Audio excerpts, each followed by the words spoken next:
All right, so good morning. What we're going to do today is we're going to continue talking about magnetic fields. And up until today, when we've talked about magnetic fields, we've almost always talked about the magnetic field acting on an isolated point charge. So the idea is if I have a point charge flying around somehow and I turn on a magnetic field, that point charge is going to feel a force governed by the Lorentz force law. And we learned that the other day, the Lorentz force law for a point charge anyway.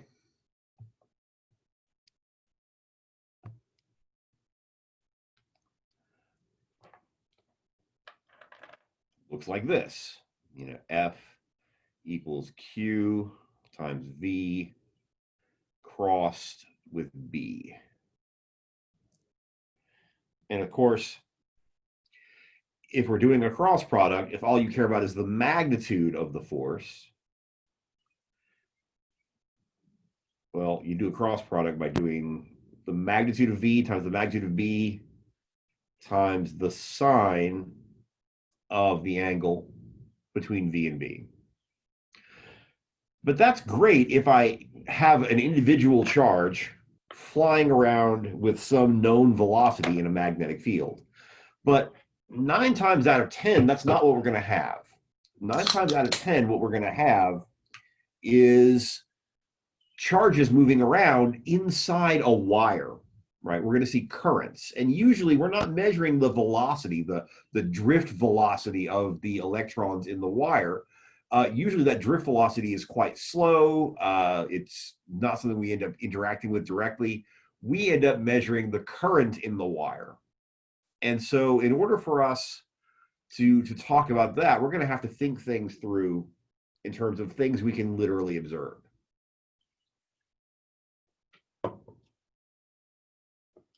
So let's see if we can't make a case for how that's going to work. And let's start. Hey, Roscoe, I need my hand back. Imagine I've got a wire. And in that wire, I have some current. And let's have that current travel to the right. Now, as you recall from chapter 20, if the current is to the right, that's the direction that positive charge carriers are assumed to be flowing. So let's, for the sake of argument, assume that inside this wire, I've got a bunch of positive charge carriers.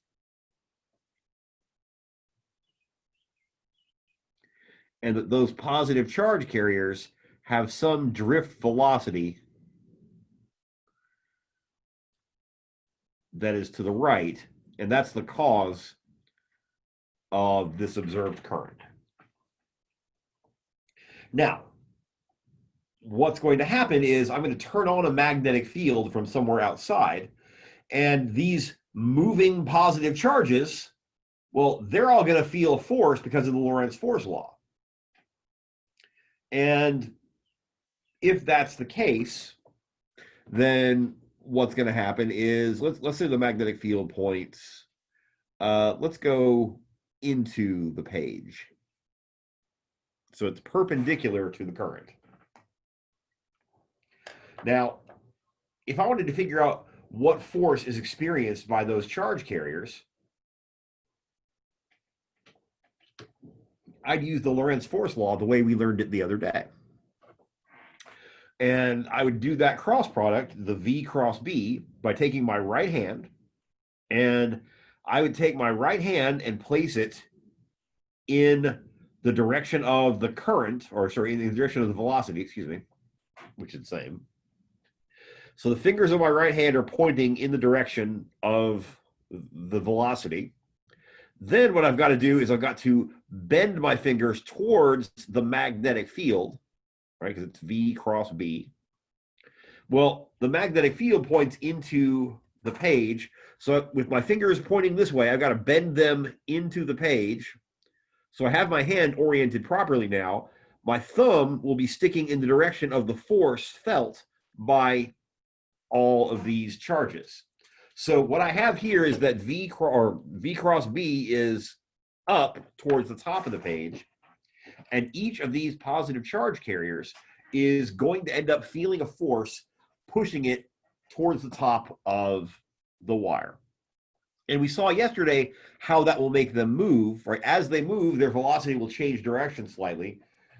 And what's going to happen is they'll travel in these little circular paths. However, as these guys travel in circular paths, at some point, they're going to hit the edge of the wire. And when they hit the edge of the wire, they're not going to be able to continue in that path because the wire is what they're stuck inside. They can't leave the wire.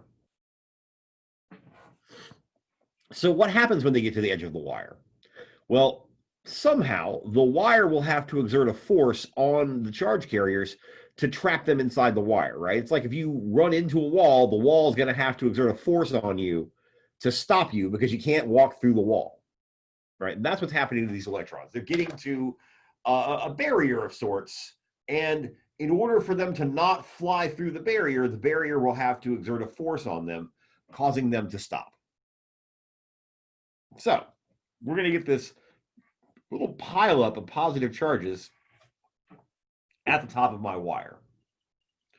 But here's the cool part.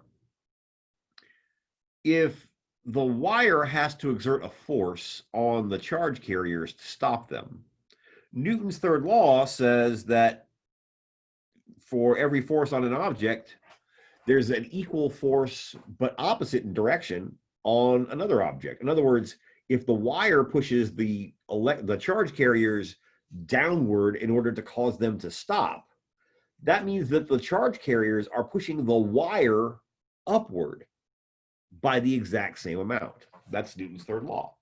So if I were to do this experiment in a laboratory and send some current through a wire and turn on a magnetic field, what's going to happen is I would be able to physically see the entire wire feel a force pushing it upward.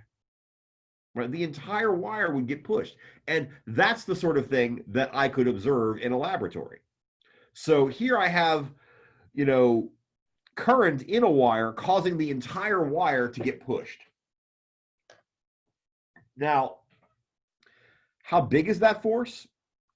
Well, it turns out that in order to measure how big that force is, all I'm going to have to do is take the Lorentz force law and just shift the way I present it a little bit in kind of a clever sort of way. And to see how that works, I want to think about QV cross B for a second. And remember, what is the definition of V? Well, V from last semester is a change in position over a time, right? This is a distance over a time. And what's cool is that I've got a charge times a distance over a time. But if I just rearrange that slightly, right? If I shift what I'm dividing the time into, and instead of dividing this distance divided by the time, if I take the charge and divide that by the time, which I can do because multiplication is associative, well, Q over T, that is a current.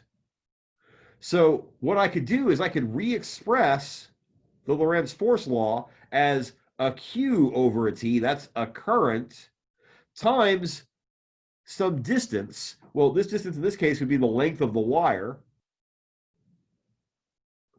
crossed with B. And so this is just an alternative way of writing the Lorentz force law, but this way does it in terms of current, not in terms of velocity and charge. They're equivalent, but this will tell you how much force gets exerted on the wire itself. Okay, buddy, I need you to chill. So, pretty nifty. We now can find out how much force gets exerted on the entire wire because of this magnetic field. But wait, there's a complicating factor. And that complicating factor is that when I say that there's current to the right, it's possible that I'm talking about positive charge carriers in the wire traveling to the right. But remember, when we talked about conventional current, it's just as easy that inside my wire, I don't have positive charge carriers. I could have negative charge carriers. And those negative charge carriers could be traveling to the left, and I would still have the same current. So, how does that change my picture? Do I have to alter my conception of this to account for that possibility? Well, let's think through that thought process as well. So this time, I'm going to assume still that I've got a current to the right, and I'm going to assume still that I've got a magnetic field pointing into the page. So I'm going to keep everything the same in this, except that this time, I want to imagine that in order to get this current, I have not positive charges moving, but negative charges inside the wire and moving. Now, the negative charges would have to be moving in the opposite direction of the current. So imagine that instead of having a bunch of positive charges, I've got a bunch of negative charges. But those negative charges are traveling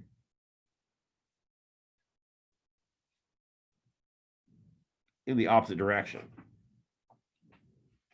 Will I get the same force on this wire that I got on the other wire? Well, let's think through the process.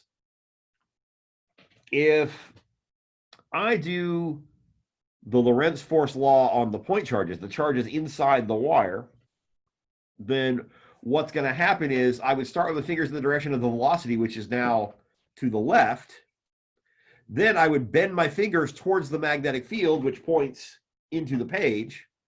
My thumb points downward.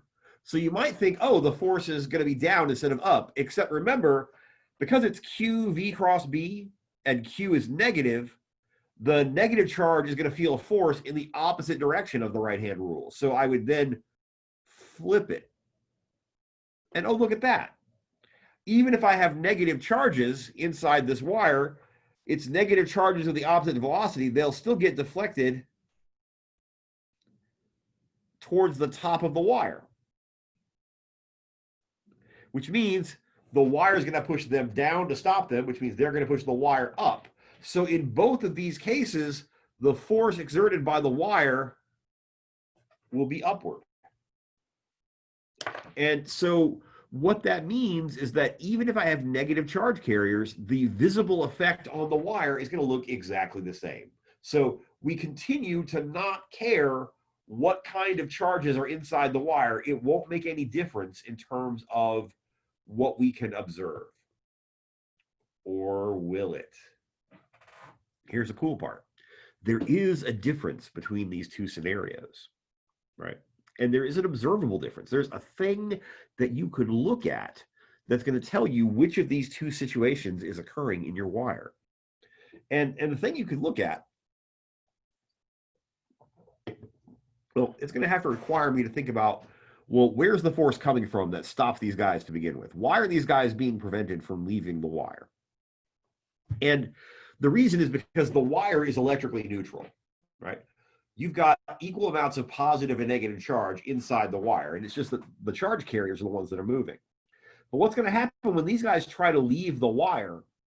Well, the reason they can't leave is because as they try to leave, they'd be leaving behind the oppositely charged parts of the atoms that they were once a part of. In other words, these positive charges are trying to leave, but they'd be leaving behind all the negative charges inside the wire. And what's going to happen is these positive charges are attracted to those negative charges, right? They're creating an electric field. Let's change colors to make it a little bit easier to see. They're creating an electric field from the positives to the negatives, right? And it's this electric field that is attracting them just enough to prevent them from leaving the wire. Now, down here, I have something similar, except now all my negative charges are up here at the top of the wire. They're leaving behind a bunch of positive charges at the other side of the wire, which means that when I perform this little number,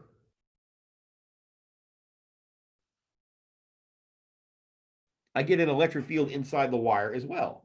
However, the electric field in this wire points from top to bottom, and the electric field in this wire points from bottom to top. Now, that means if there's an electric field pointing in that direction, there's a difference in voltage, right? Remember the electric potential always gets smaller in whatever direction the electric field is pointing.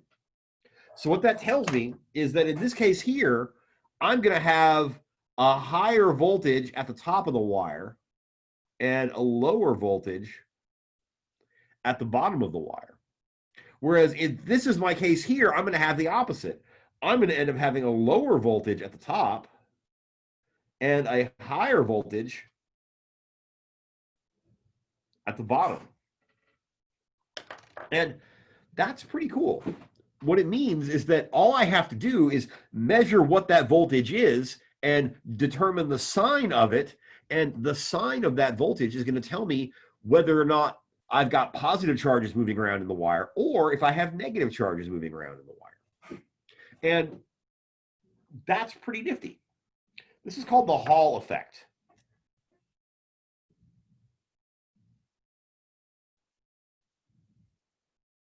Right. And I remember when I first learned about this as an undergraduate, I thought, boy, this is sort of lame. Because it turns out that the size of that voltage is usually pretty doggone small. And it didn't make a difference most of the time anyway, so why should we care? Little did I know that I would then spend like half my career measuring the Hall effect, right? Because it turns out that, the Hall effect gives us this window into what's happening inside your wire without you having to have a microscope or something to see the electrons. You can tell what they're doing just based on the size of that voltage.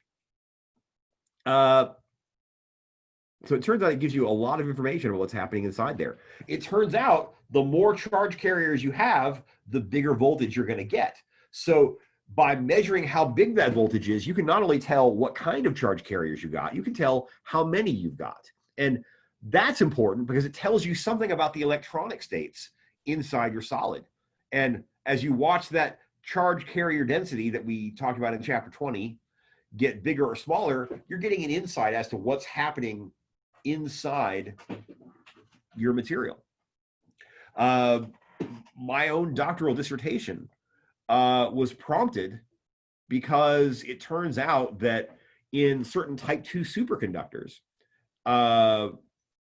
if you measure the Hall effect in those superconductors, but you do it at several different temperatures or at several different magnetic fields, what happens is the sign of this Hall effect unexpectedly flips. It goes from positive to negative. And, it was unclear why, but we had some suspicions that it might have to do with the way that the particular material interacts with the magnetic field. So I spent a ton of time measuring the Hall effect in lots of materials in order to sort of puzzle out what was going on. Now, how would I know how big that voltage is? Well, it turns out we've already seen a little bit of that. Because remember, what's going to happen is all these charge carriers, they're going to feel forces due to the magnetic field, but they're also going to feel forces due to this induced electric field. And what's going to happen is, as the current is flowing, they're going to keep migrating to the top until this force exactly counteracts the magnetic force. So this is going to look very similar to what we saw the other day with the velocity selector, because what's going to happen is the force from the electric field, Q times E, is going to have to equal the force from the magnetic field, which is QV cross B. The Q's will cancel. And what will happen is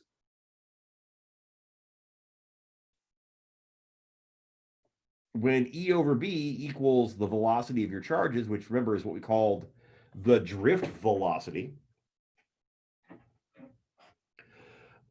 that's when we'll reach equilibrium and these two things will balance out. So there's a relationship between the size of the electric field that we get, the size of the magnetic field we're applying, and how fast the electrons are going. Well, that's cool. Except remember that the drift velocity of the electrons is related to the current.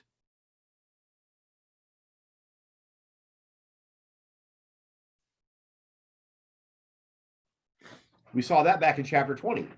So the velocity of my electrons is related to how much current I have, and also to some other things. Remember, N was called the charge carrier density.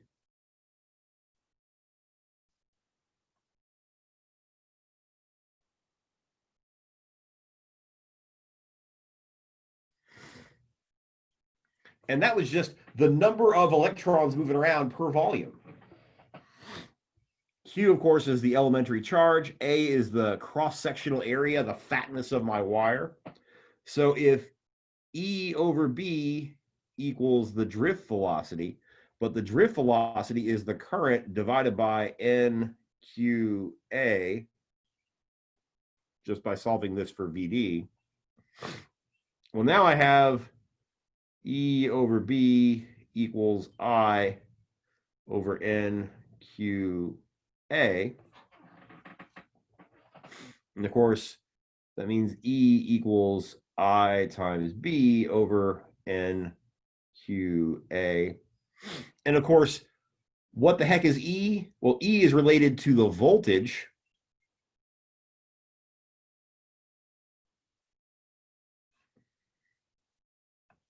So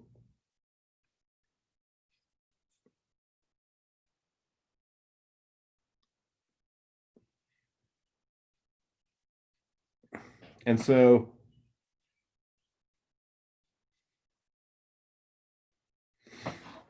what's going to happen is by measuring this voltage, it's going to end up being proportional to the current, the thickness of my wire, the charge carrier density, and the cross-sectional area of my material.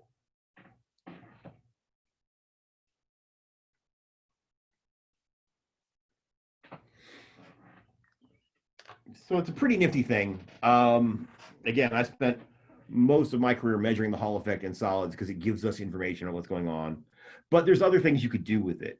The Hall voltage can be used for measuring the airspeed of an airplane. Think about what's happening inside an airplane. You've got a big metal conductor, the airplane, with large wingspans. And of course, since the thickness of the wire, or if you think of the airplane, the wingspan of the airplane is proportional to V, the wider your wire is, or the wider your wings are, the bigger that voltage is going to get. And that big piece of metal is flying around inside a magnetic field because the Earth has a magnetic field. And so what's going to end up happening is in an airplane, as you fly the airplane through the magnetic field of the Earth, there's a voltage from one wingtip to the other. And the size of that voltage is going to end up being related to the velocity of the airplane. And so by measuring that voltage, you can tell how fast you're traveling relative to the Earth.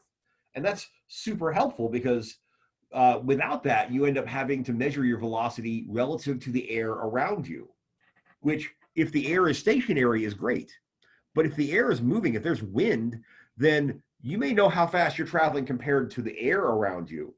But since the air itself is moving across the planet, you don't know how fast you are moving relative to the ground. So it can cause navigational issues for planes as they travel over large distances.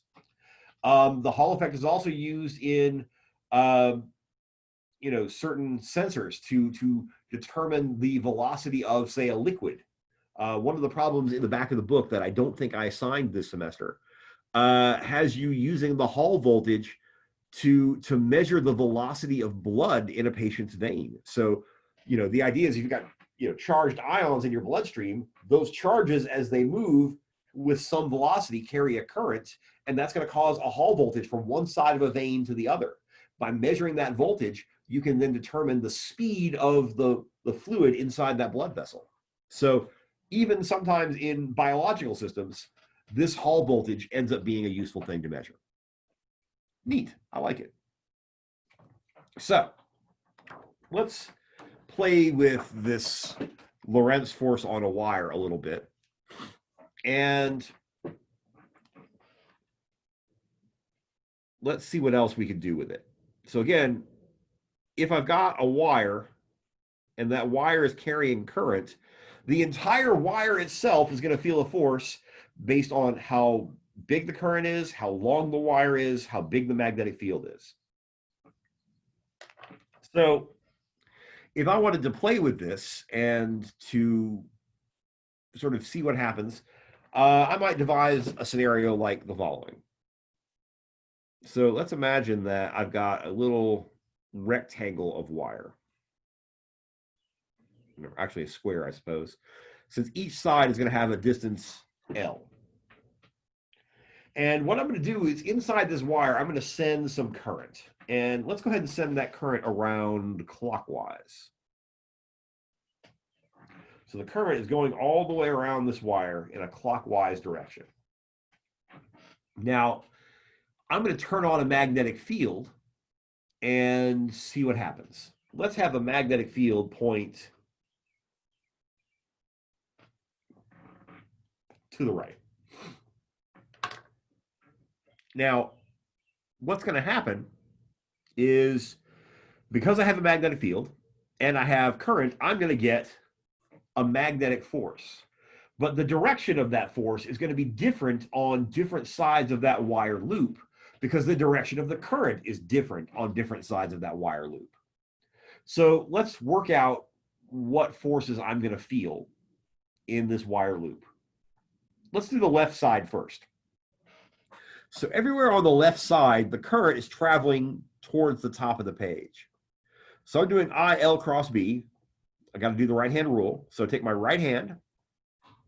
I stick my fingers in the direction of the current, which is towards the top of the page. But then I need to bend my fingers in the direction of the magnetic field, which is to the right. Now, in order to do that, I have to rotate my hand. My thumb is now pointing downward, but I can bend my fingers in the direction of B, but only with my thumb pointing downward. So that means the left-hand side of this wire is going to feel a force of whatever the current is times however long that wire section is, times however big that magnetic field is, times the sine of the angle between I and B, which is 90 degrees, which is 1. So I'm going to feel a force of a magnitude ILB, but on this side of the wire, it's going to push down into the page like so. So I found the force on the left-hand side of the wire. What about the force on the top of the wire? Well, for that one, though, the direction of the current is to the right. And remember, when you're doing these cross products, it's a little glare there, it'll be I times L times B times the sine of the angle between L and B. And L points the same direction as the current. So what's going to happen is on this side, the current was perpendicular to B, and so I had 90 degrees, and the sine of 90 is 1. But at the top of the wire, the current and the magnetic field are both the same direction, which means the angle is 0. And the sine of 0 degrees is 0 itself, which means up here there is no force.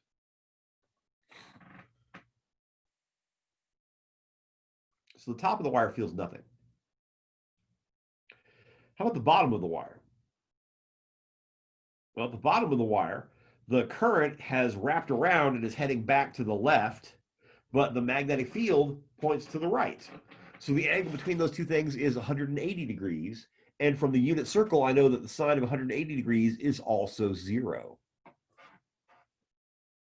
So neither the bottom nor the top of the wire feel any force at all.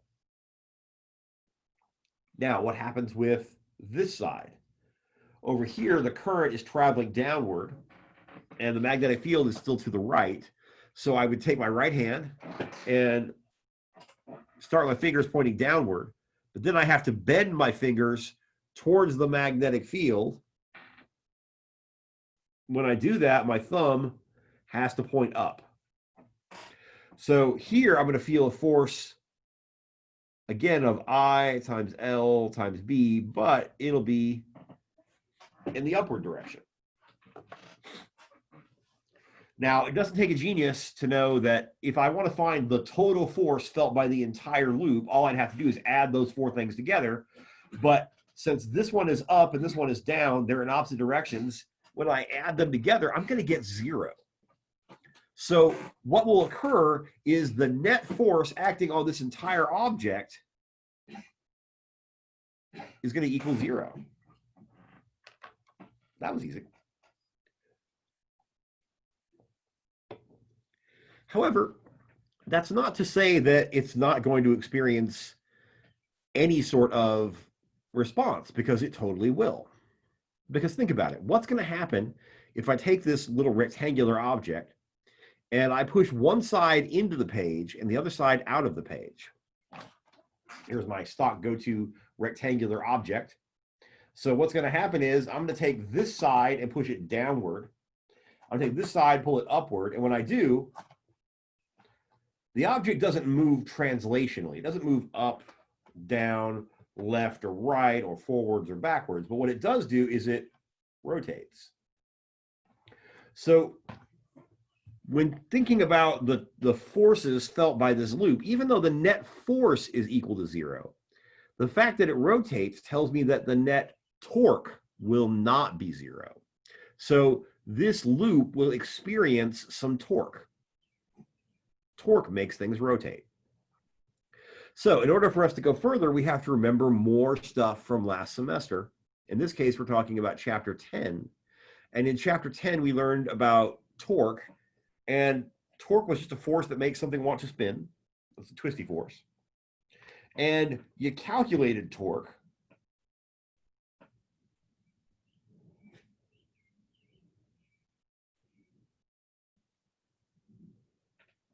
by multiplying R, something called the moment arm,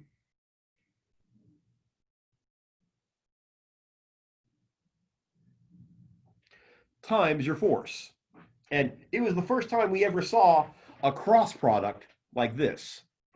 And of course, that means that it's going to equal whatever R is times whatever F is times the sine of the angle between R and F.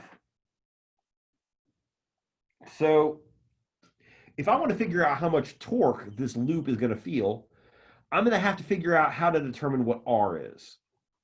And if you recall, R is going to be the distance from the axis of rotation to the location where the force is being exerted.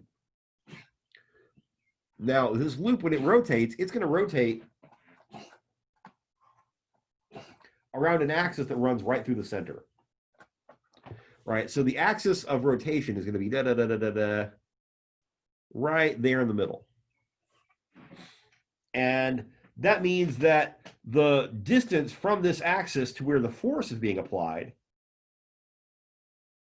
is that distance right there. Now, obviously, if the entire side is L meters long, then from here to here is going to have to be L over 2, half of L. So when I go to calculate the force, or excuse me, the torque from each of these things, the torque I'm going to get from this guy is going to be L over 2 times the force, which is ILB,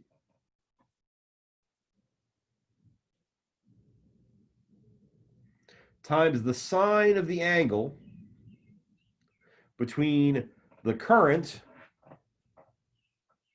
or excuse me, sine of the angle between the moment arm, which points to the left, and the force, which points into the page.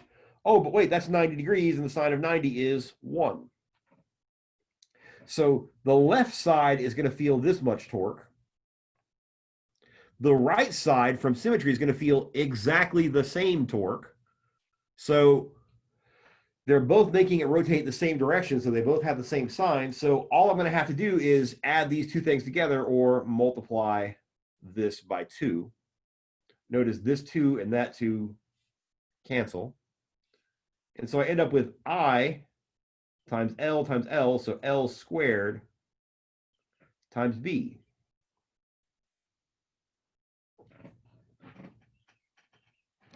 So the torque on that squared loop is I times L squared times B. Neat. But then I pause for a second and I think, what's the significance of L squared? What does L squared represent? Well, if I'm looking at this loop, L times L would be the area of the loop. So it turns out that if I abstract this one little bit further, I can say that the torque is the current times the area of the loop times B. And here's what's cool about that. It turns out that this is generally true. I derived this specifically for a square loop, but even if I had some other shape, like if my wire loop was a circle, the calculation would be a lot more complicated because all the angles would be a little bit trickier. And I'd have to use some calculus, but it turns out it would end up reducing to the exact same thing. So it turns out that even for any arbitrarily shaped loop, the torque on that current carrying loop will always equal the current times the area times the magnetic field, with one slight caveat. And to see what that caveat is, let's think about what's going to happen to my little rectangle of current if I turn on that magnetic field, I generate this torque, and I allow it to rotate for a little bit. So in our example, my little rectangle of wire is sending current around like this, and I've got a magnetic field pointing in towards the right. And what's happening is my little loop is going to go and rotate. Now, when my loop has rotated a full 90 degrees, my situation is going to look a little different because now, remember, my current was running around like this. So now when I rotate it like so, my current is rotating around the face of it on this side. So if I reorient my camera, if you will, now imagine that my magnetic field's pointing straight down towards the face of it, and the current's running around like that. Let's figure out the torque from that situation, where instead of the magnetic field coming in from the side, now the magnetic field's coming right in toward the middle of my current carrying loop. And what's going to happen is I'm going to get a slightly different situation now.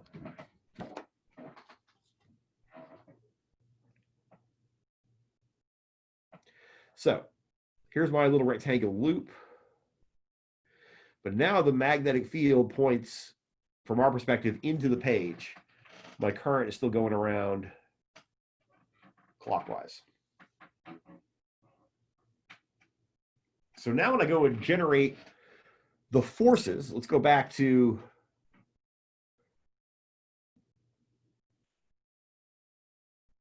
the Lorentz force law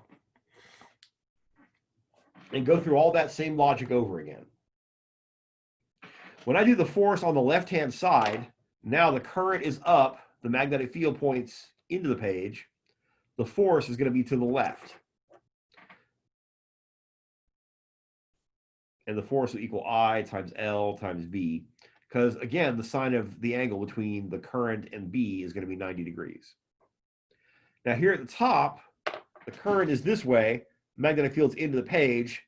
The top used to feel zero force, but now it feels an upward force of ILB.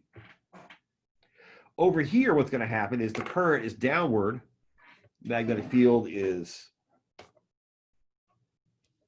into the page. So I'm going to get ILB for that. And for this section here, the current is pointing to the left.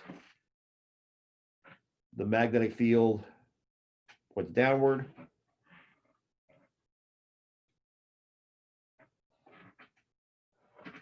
So a quick run through shows me that what's going to happen is when I find the net force on this, I add this plus this plus this plus this, I'm going to get zero just like before. So the loop's not going to get translationally moved up, down, left, or right.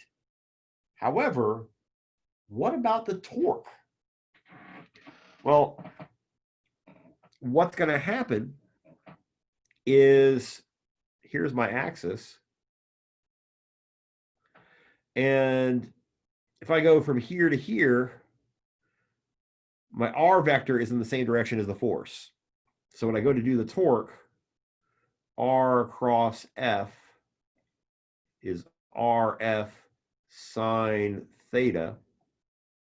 And what's going to happen is R and F point in the same direction. Angle between them is 0, no torque. For this guy over here, R points this way, F points that way, no torque. RF, same direction. So what's going to happen is now what's happening is I'm pulling the loop apart. I'm pulling outward or inward. The total force is going to zero out, but so is the torque. There won't be any torque either. So when I had it like so, it wanted to rotate until it got like so, and now it doesn't want to rotate anymore. The net torque and the net force have both gone to 0. So there's clearly got to be more to it than this, because I got to get 0 for this situation, and I don't know how to get that from here.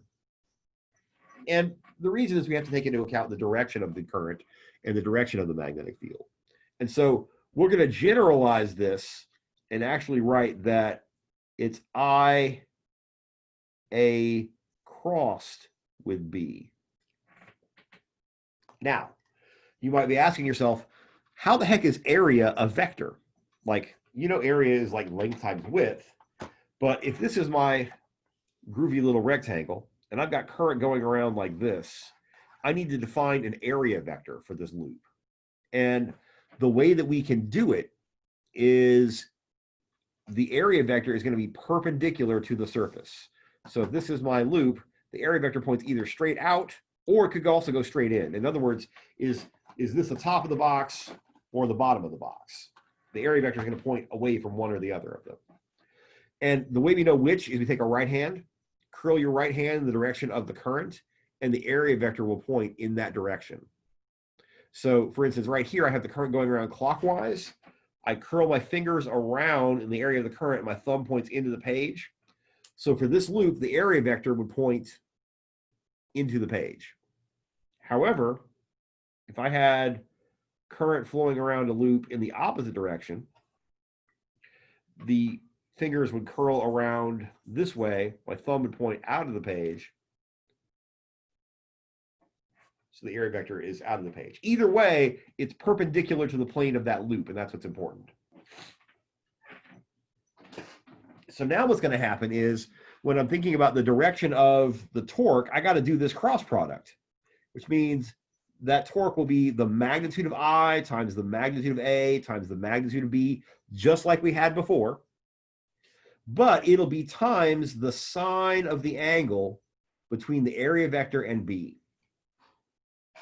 And what's going to happen is, in our original problem, the area vector pointed into the page and B pointed to the right. So the angle between to the right and into the page is 90 degrees. In our second problem, however, the area vector pointed still into the page, but the magnetic field pointed into the page. So the angle between them was 0. And the sine of 0 is 0. So as expected, I will get 0 torque for that situation. So by framing it in that way, we are better able to lock down the direction and the size of the torque vector on this current carrying loop. So pretty nifty. So let's play around with this a little bit. Let's think about what would happen to my little rectangular loop of current if I had current flowing around like this and a magnetic field coming in from the side. I know that my loop would go rotate, rotate, rotate until it gets to here. And at this point, the torque would go away. Now, just because the torque goes away doesn't mean that it stops rotating. To understand why, remember that the entire time that there was a torque, it was accelerating. It was picking up speed. So by the time it has rotated all the way to here, it's picked up a good head of steam. It's moving already, which means it's going to get to this point and have a velocity. It's going to want to keep rotating right past that point. But look, once I rotate past that point, what's going to happen is my area vector used to point straight up. Actually, used to point straight down. Now, when I sort of flip it, my area vector is starting to point more and more upward. The direction of my torque is going to reverse. And so what will happen is object wants to rotate one direction, here the torque becomes 0. As it rotates past that, the torque will want to have it go back. And so now it's slowing down. So it's slowing down, slowing down, slowing down. It's going to reach a velocity of 0, and then it's going to reverse direction. Accelerate back. The torque is 0 here, but it's going really, really fast. It keeps going past that until it slows to a stop. And so what I've got is that my loop is going to do little half turns back and forth, back and forth, back and forth. And it'll keep doing that as long as I keep the current going. So what we've just invented is the world's suckiest electric motor. I've got a wheel that I could turn half a turn back and forth. If I put this electric motor on an electric car, I'd have a car that could drive forward and reverse, back and forth, back and forth, back and forth for as long as I want to. That's a crummy car. I'd like to turn this into a real electric car that could roll my wheels forward continuously. So how could I pull that off? Well, the trick is I need to avoid the direction of the torque flipping. So when I started out like this, I had a torque rotating it in one direction, and right here, the torque became 0. If I rotate past that part, the torque's going to change sign and want to slow it down. I don't want that to happen. I want it to keep rolling forward. So when it gets right here, what I'm going to have to do is, as it rotates past, I'm going to flip the direction of the current, have the current swap direction. Now, when I swap the direction of the current, I'll swap the direction of the torque.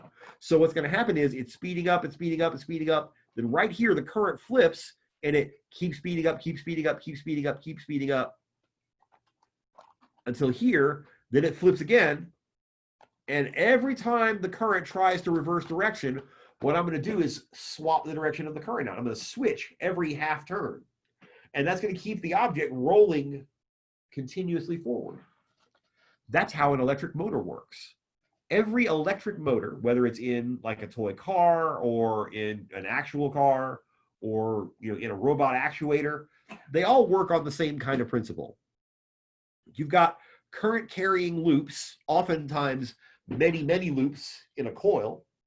You've got a magnetic field, and what you do is you send a current through that coil that causes a torque to make it rotate in the direction you want it to spin.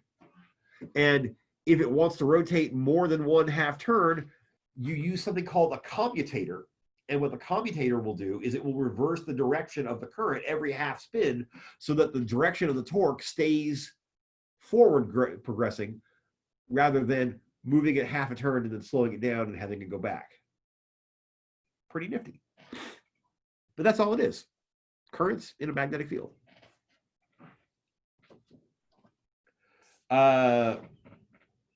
So that's how an electric motor is going to function. Yay, we've learned about that stuff. All right, so in terms of where we go next, we know how floating point charges get affected by magnetic fields. We now know how loops of wire get affected by magnetic fields. We know about the Hall effect. But what we still haven't really addressed is, where do these magnetic fields come from to begin with? We've seen one example of how to calculate the magnetic field caused by something. And that was the magnetic field that we got from the Biot-Savart law. And the Biot-Savart law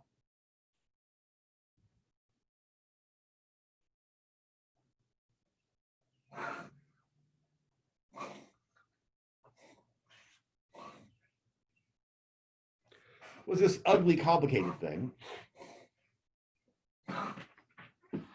that told us how to find the magnetic field caused by a single point charge.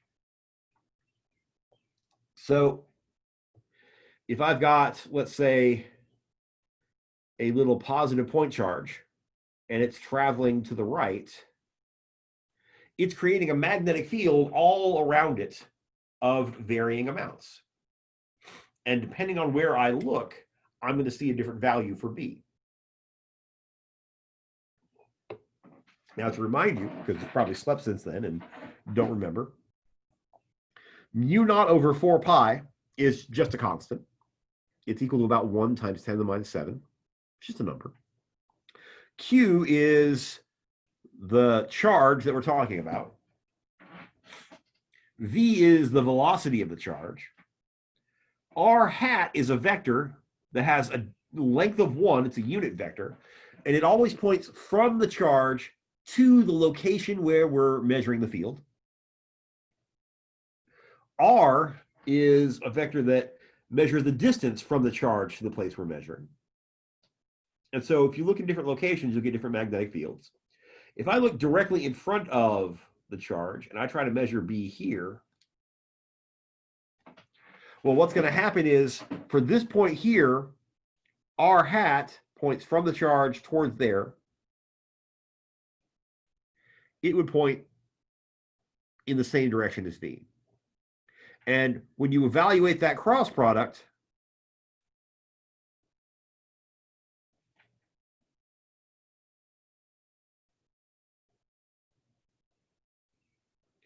well, remember, it's going to be the magnitude of V times the magnitude of R hat, but R hat's a unit vector, so by definition, its magnitude is 1, times the sine of the angle between V and R hat. Well, in this case here, V and R hat point in the same direction, so the angle is 0, and the sine of 0 is 0. So if you're directly in front of that charge, there's no magnetic field at all. If there's a point charge flying toward your face, well, as long as you're directly in front of it, you're not going to measure any magnetic field at all. And the same logic would happen if it was zinging away from you. If you're back here, the magnetic field would be 0 as well. But what if you're off to the side? If I'm up here and I'm measuring the magnetic field, well, now V is to the right, R hat would be straight up. The angle between them would be 90. Sine of 90 is 1. I'm going to get a magnetic field. What direction is that magnetic field? Oh, I see a question in the chat. Hold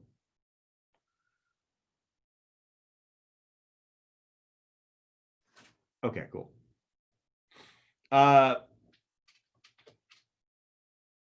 So what's going to happen is the magnetic field I feel at this location, I get the direction from the right-hand rule. So taking my right hand and doing V cross R hat, V is to the right, R hat is towards the top of the page. So I bend my fingers that way. My thumb points out of the page. So up here, the magnetic field points out of the page. Whereas down here at the bottom, R hat would point downward. V cross R hat points into the page. And the value of R squared means that the further away I go, the wimpier it will be. The closer in I come, the bigger it will be. But everywhere up here, the direction is going to be out of the page. Everywhere down here, it's going to be into the page. If I move, say, over here diagonally, now what's going to happen is R hat is this direction. V cross R hat is still out of the page, so it's still out of the page. But because this angle is not 90 anymore, the sine of theta will be smaller than 1. So out here, it's going to get out of the page, but wimpy.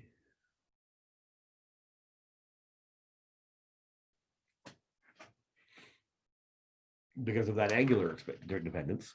So we've done this before. We could do that with impunity. That's not super difficult. But what we don't know how to do is to figure out the magnetic field that's generated by something other than a single point charge. And that's going to be our next big task. Can I find the magnetic field generated by something other than a point charge? And this is one of those places where we sort of strain against the desire to use calculus, because a lot of this stuff is governed by a lot of equations that I can't even write without writing a derivative or an integral someplace. And so we're going to try to work around it as best as we can. But to some extent, you're just going to have to memorize some equations. And there's really no way around it. So let's figure out how to find the magnetic field generated not by an individual point charge, but by a current carrying wire. And it turns out that that's going to get governed by something called Ampere's law.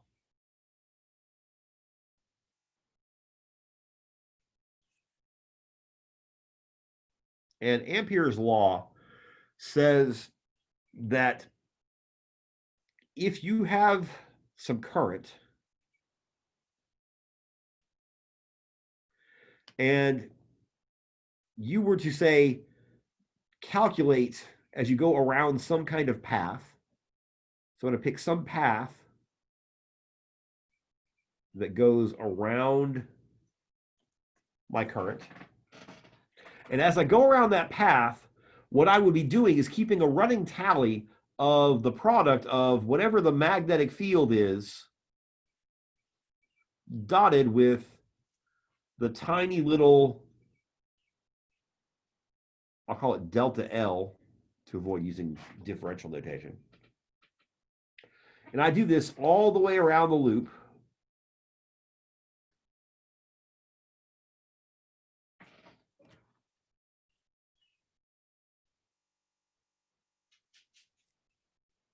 That will always equal mu naught, that constant, times the amount of current enclosed.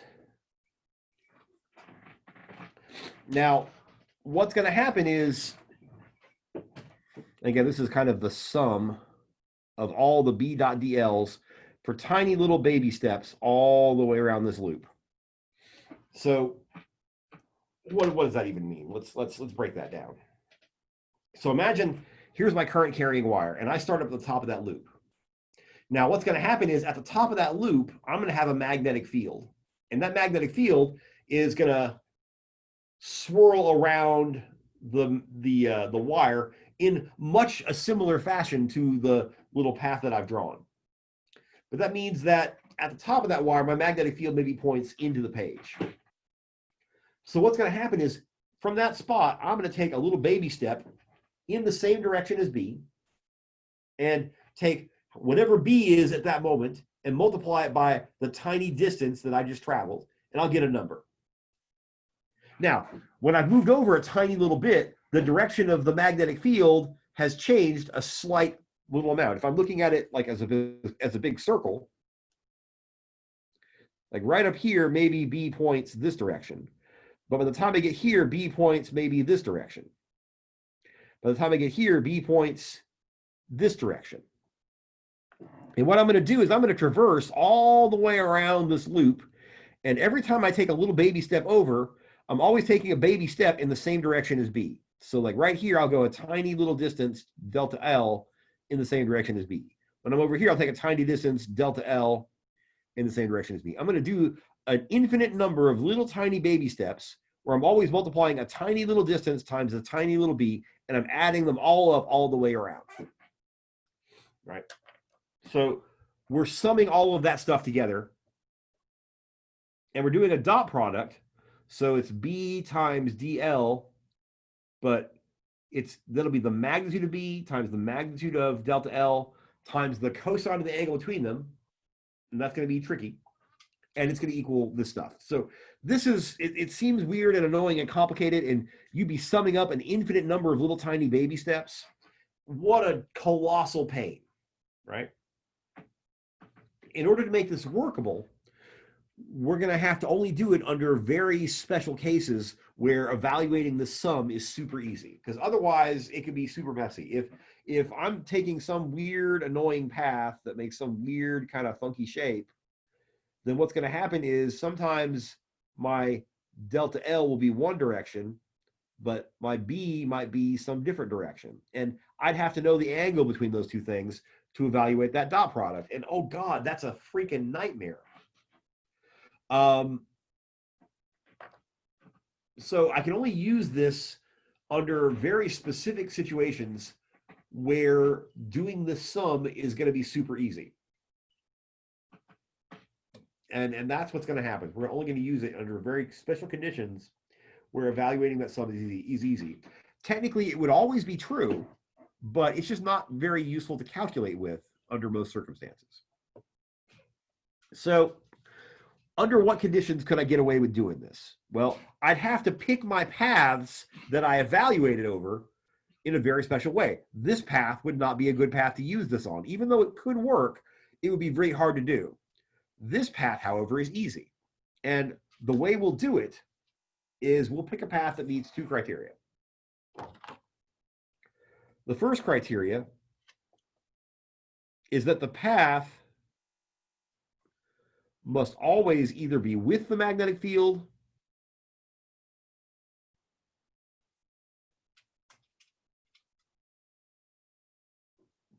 or if it can't be with the magnetic field, it could be perpendicular to B.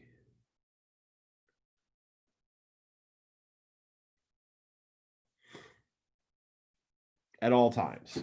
So when I choose a path to do this Ampere's law trick on, I always want to make sure I'm either going the same direction as the magnetic field, or if I'm not going the same direction, I need to be going exactly 90 degrees. I can't ever pick a path that goes some other angle besides those two things.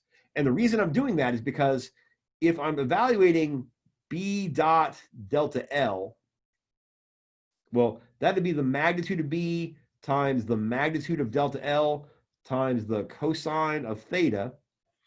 But as long as I'm going the same direction as B, then the angle right here will be 0, and that turns into a 1. So I just don't have to mess with that cosine theta if they're both going the same direction. By the same token, if the angle between them is 90, the cosine of theta is 0, which means that whole piece just goes to 0. So essentially, by making this rule, I'm avoiding having to deal with this annoying theta part, and I'm kind of punting it. That's pretty cool. The second condition that I have to have be true is that anywhere along my path, I have to be able to argue that whatever B is, it's the same. So B must be uniform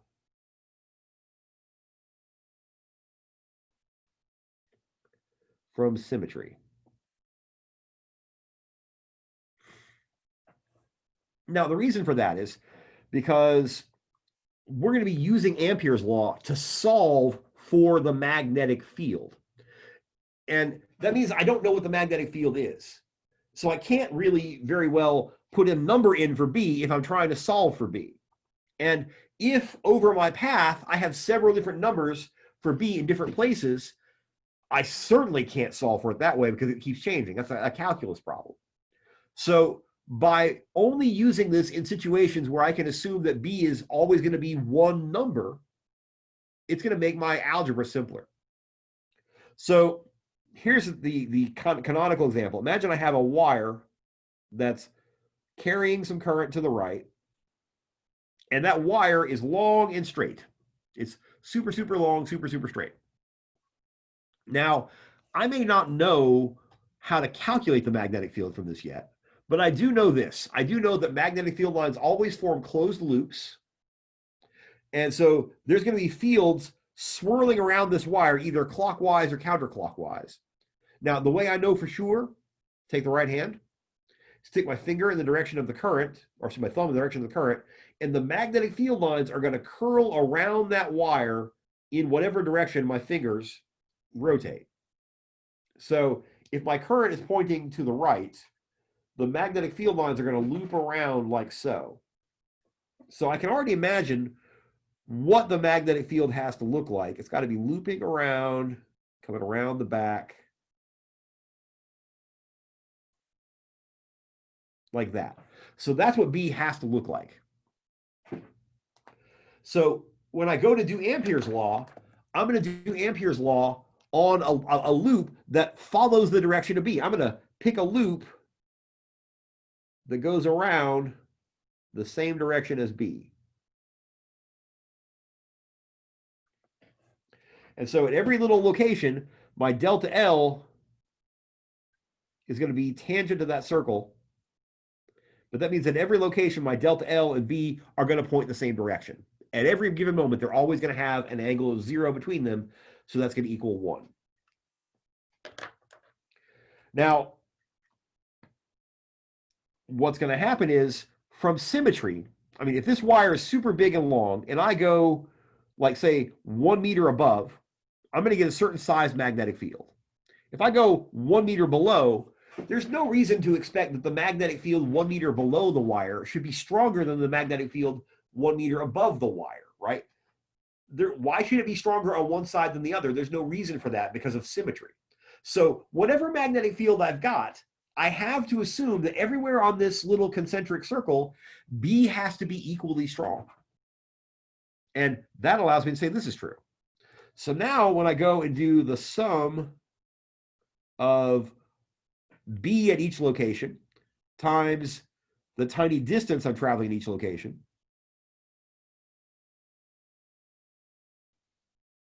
well, what's going to happen is if I take a bunch of tiny B's times a bunch of tiny little baby steps, and I'm adding them all up, but it's the same B every time, then I'll just take whatever that value is for B, that one value, and if I add up all the tiny little distances, I should be able to take that one value of B times the sum of all those tiny distances and get a number. Except, wait a second. If I go a bunch of little baby steps all the way around this circle, and I add up all those tiny little distances, what am I going to get? The total distance around the circle, which for a circle is going to be the circumference.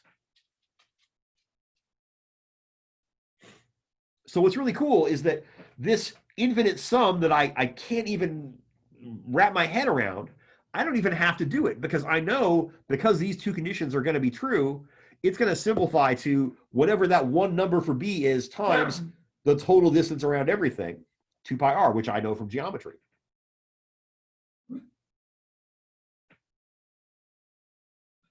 So if I then solve this expression for B,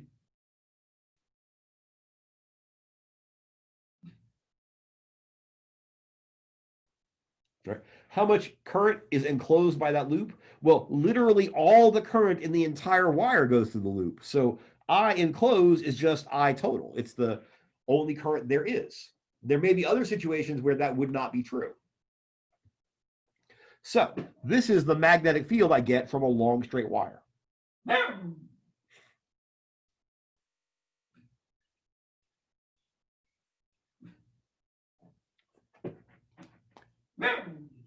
Notice R is going to tell me how far I am from the wire.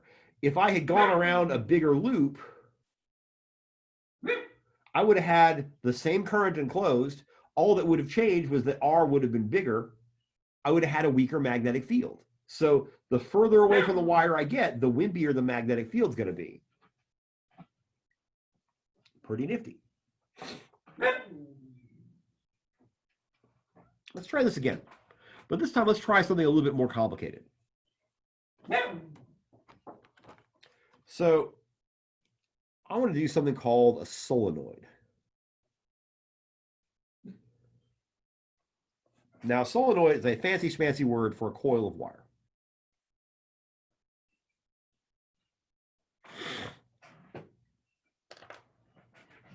And what we're going to do is we're going to send some current through that coil of wire. I wish I had a slinky in this house, but I don't. Darn it.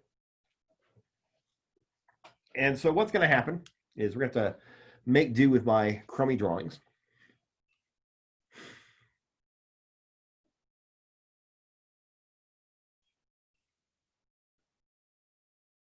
Here's a coil of wire, and I'm going to send some current into that wire.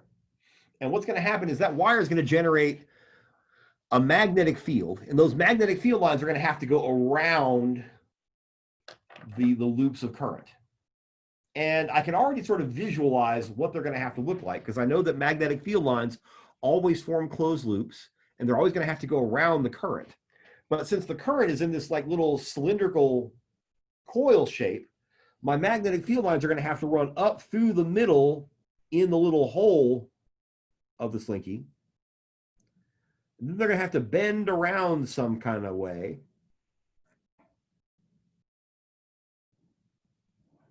And so they're going to maybe look like this. I could bend them around the outside. Roscoe, leave me alone.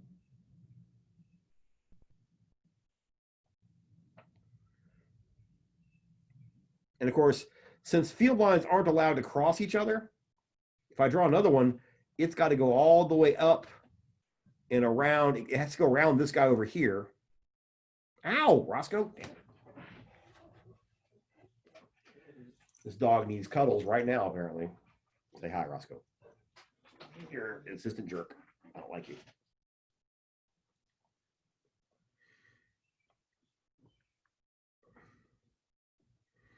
And of course, if I do this one over here,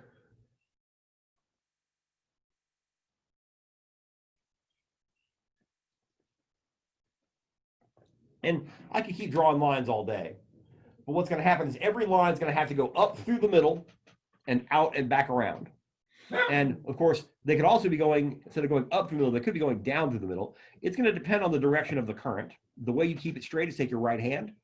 If you curl your fingers around the wire in the direction of the current, your thumb will point in the direction of the magnetic field. So if the current's going around this way, it'll point up through the middle. If the current's going around the other way, it'd be down. So it's all that could ever change is the direction that I drew these arrows, right? But this is for a real finite solenoid, and it's super annoyingly complicated. This is sufficiently hard that I couldn't even write an equation for this because it's so complicated. However, we're going to make a simplifying assumption. We're going to allow my solenoid to be super, super, super long. Now, the longer this is, the straighter the lines in the middle are going to have to be, right? The shorter that is, the rounder it would have been in the middle. That's going to get complicated. And in fact, I'm going to allow this solenoid to be so long that it basically goes on forever. So let's assume that I have an infinitely long solenoid. If the solenoid goes on forever, though,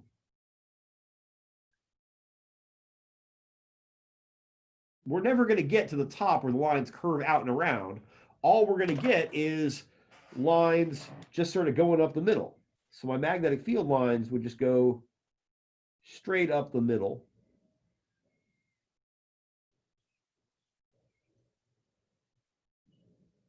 And they'd never be able to get to the outside.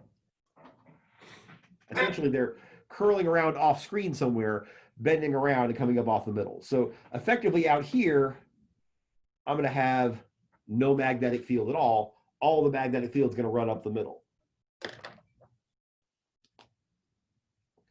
So could I use Ampere's law to find the magnetic field of this super infinitely long solenoid? And the answer is yes, because I can meet those two conditions if I choose an appropriate path. All right, let's not use purple or red. Let's use blue. Here's the path I'm going to take. Remember, I have to always be going the same direction as B, or if I can't go with B, I got to go perpendicular to B. So I'll pick a spot here in the middle, and I'm going to run right up the middle, some distance, little l. And right near this whole time, I'm going along with B. And because I'm going up a straight line, there's no reason why B should be stronger here than it should be here. As long as I'm the same distance from the center in my coil, from symmetry, it ought to equal the same thing. But eventually I'm going to have to make a loop. I'm going to have to come back to where I started. So when I go to turn around, I'm going to make a right angle turn. I go da da da da da da da da da da da da. Then I'm going to go right angles da da da da da da da da da da da da da da da da da da. I've made a little rectangular path, and I can do Ampere's law along that rectangular path. But what's going to happen is here in this part of the path, whatever the heck B is, it's some number, and it's the same number everywhere. So B times DL, or delta L, would be B times whatever L is along this section. When I go along this section, the magnetic field points up, but I'm going sideways. The angle between them is 0, so the cosine of 90 part is going to make the whole thing 0. So I get nothing from Ampere's law there. Out here, there's no magnetic field. Nothing from Ampere's law there. So the only part of this little path where I get anything from the B dot delta L part, the only place where that's not 0 is right here in this section right there. which means that's got to equal mu naught times however much current is enclosed by my rectangular loop. Now, here's the problem. How much current goes through that loop? Well, that's a tricky question. Because what's going to happen is this little section of my coil goes right through the plane of my loop. And if, let's say this coil is carrying a current of 1 amp, what's going to happen is the first time the current crosses that little plane, I get 1 amp. Then it's going to wrap around and cross again. That's another amp. Then it's going to wrap around and cross again, another amp. It's going to wrap around and cross again, 1 amp. So every time that loop curls back around and goes through my little rectangle, I'm going to get another 1 amp of current. So I enclose is not going to be the same as the current in the coil. It's going to be more, because every time it wraps around, I'm going to get that same current again and again and again. So I need to figure out how that's going to work. And in order for me to do that, what I'm going to do is define some terms. Capital N. Capital N is going to represent the total number of loops in the solenoid. So if I were to count 1, 2, 3, like all the loops in the whole solenoid from top to bottom, that's capital N. Now, I said this solenoid goes on basically forever. So capital N in this case is basically infinity, right? It goes on forever. I will use capital L as the length of the solenoid.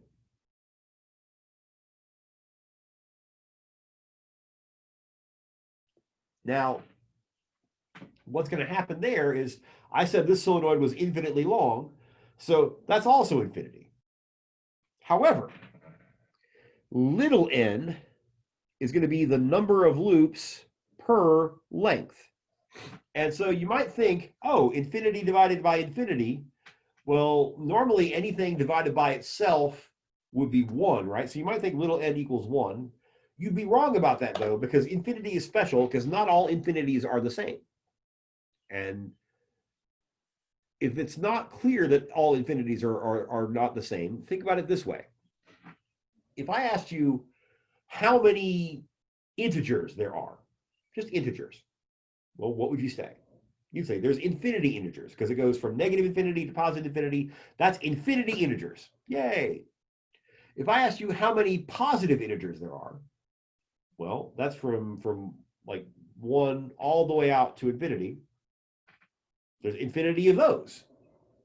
However, it stands to reason that the number of total integers has to be a bigger infinity than the number of positive integers, because the set of positive integers is included in the set of all integers, right? I have all the positive ones, plus I also have all the negative ones. So what's going to happen is the set of infinity integers total is roughly twice the number of positive integers. So if I took the total number of integers divided by the number of positive integers, I would expect to get a number of 2, because one of them is double the other. So sometimes infinity over infinity equals 2, right? So it depends on what kind of infinity you've got. So this is not necessarily infinite. This could be a finite number. Another way to think about this is that this is turns per length. So imagine that I had this big long coil that stretches forever, as far as the eye can see in either direction. But every 10 centimeters, I see a little loop. So here's a loop, here's a loop, here's a loop, here's a loop. Every 10 centimeters, I see a loop for as far as the eye can see in either direction. The number of turns per length, well, if I see every 10 centimeters, I see 1 loop. That means that in every 1 meter, I would see 10 loops. So I would say little n was 10. I'd have 10 loops per meter. So does that make sense? Now, if the loops were closer together, let's say that they were 5 centimeters apart, that means that in every 1 meter, I would have had 20. So if the loops are closer together, n is going to be bigger. So you can think of little n as basically telling you how tightly spaced these loops are. If n is very, very large, that means my loops are crammed close together. And if n is very, very small, my loops are stretched really far apart. And that's the idea. Either way, n is a number, and for a particular solenoid, I can measure what that number is. So as far as we're concerned, it's a constant we can measure. Now here's why that matters. If this is how many turns per length you've got, and let's say that n was 10, so that every 1 meter I've got, I would see 10 loops. Well, if I'm doing this little rectangular path deal, and the length that I've chosen is, let's say, I don't know, 5 meters long, well, if little n is 10 turns per meter, and I multiply that by 5 meters, that would mean that I get 50 crossings during that section. So to get I enclosed, what I will do is I enclosed is going to be the current in the solenoid, that's how many amps for every turn, multiplied by the number of turns per length, multiplied by the length of the path that I care about, which is L. And if I do that, what's going to happen is, oh, look, the length of the path that I'm choosing appears on both sides, which means it's going to cancel.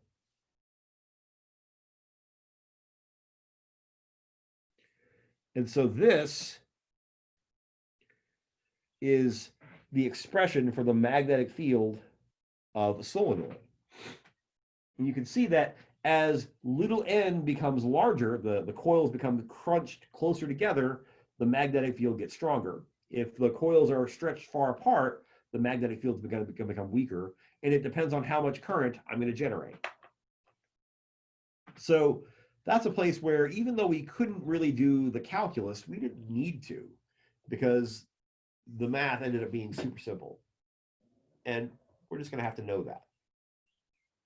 Now, there is one more case where I'm going to expect you guys to know how to find the magnetic field of something. And unfortunately, in order to do that, you'd actually have to do the calculus. Even Ampere's law wouldn't simplify for that.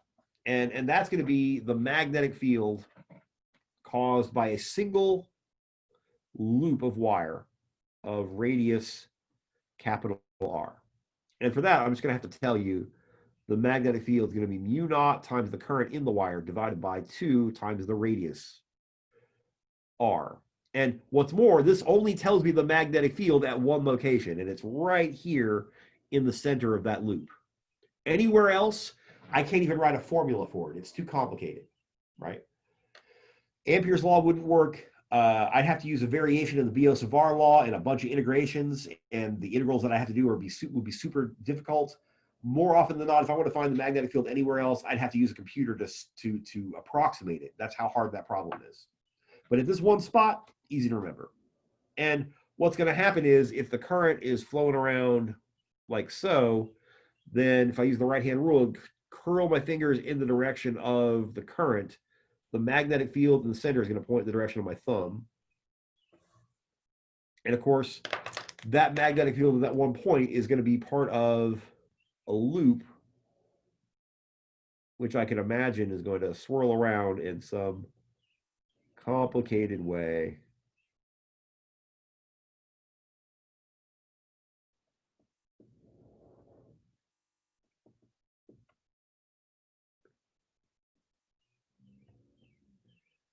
So all this stuff out here is way too complicated to deal with. All we can really do is that one little spot right there in the middle.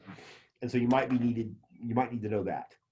Notice the R in this expression and the R in the one for the long straight wire. They're different, right? The R in this expression is, here's my long straight wire, and I'm measuring the field a distance R away. Here, R is just the radius of the loop of wire that's carrying the current. So that's how you would find the magnetic field generated by something. We'll do some examples of this on Wednesday, but I got to let you guys go for today. Hopefully that made some kind of sense, but we're getting near the end of chapter 22. Means that, yay, we're doing test 1 right now. Test 2 is coming up probably next week. So hooray. So get to work on those homeworks, and I will see you guys tomorrow. if the zombies don't get me.